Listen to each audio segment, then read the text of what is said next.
This evening, I'm taking you with me as I fix some pork loin for my family. Normally, if it was just Jody and I would cut this in half and either make it into two or use one side as chops, but I have like a gaggle of boys in the basement today, so we're gonna eat all of this. This is just a pork loin that we picked up from Baker's, and I have taken it out of the package, rinsed it, and now I'm just gonna take some of this silver skin and surface fat off of it. All right, so right now I'm just kind of trimming off what I call silver skin or surface fat. This is kind of what doesn't give you good mouthfeel when you're eating pork loin, so I just kind of try to trim it all back all the way down to this sweet pink meat.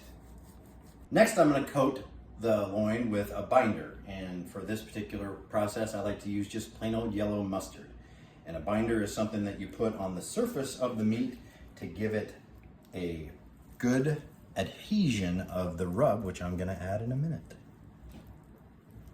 This is the rub I like to use with this recipe, pretty much with all pork. It's again from Meat Church, and this one's called Honey Hog. They also have one called Honey Hog Hot, which adds a little spice, which some of my family doesn't like, so I usually just stay with the Honey Hog.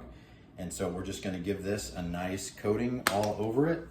You wanna do both sides and both ends. You just wanna give it a nice coating all around.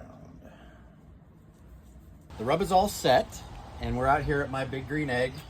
You can use any grill for this. You can use a gas grill, you can use your pellet grill, you can use whatever you want, but you just want to start at a lower temperature. So probably if you have a pellet grill, set it at like 225, or your gas, just put it on low. This one's a little hot tonight, but we're hungry, so we're gonna go ahead and go with it.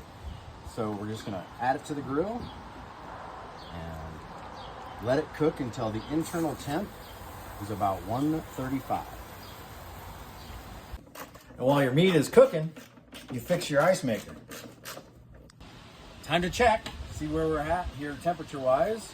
My Thermopen, we're at about 120 and we want to get to 135, so we've got a little ways to go. On the pork, at the end of the cooking cycle, I add a glaze, which is a mixture of apple cider vinegar and brown sugar. You don't want it to be a runny glaze, you want it to be almost like a paste, so you can glaze the pork loin with it on the grill. Back at the grill, it's been a little while. Gonna check the temperature here, and we want to be somewhere between 135 and 140. So we're at 134, 135, that's perfect. And then right here on the grill, we just layer the glaze on all the way across the top. While we're doing this, we turn the heat up. So we'll want to be somewhere between 350 and 400 for this final finish. So this glaze will crisp up, brown up, and be just a beautiful finish. Final check of the pork before we pull it off.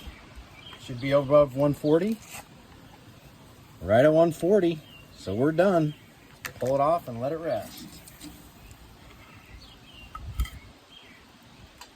So we're back inside. We've had a little rest. Let's cut this open and see what we've got.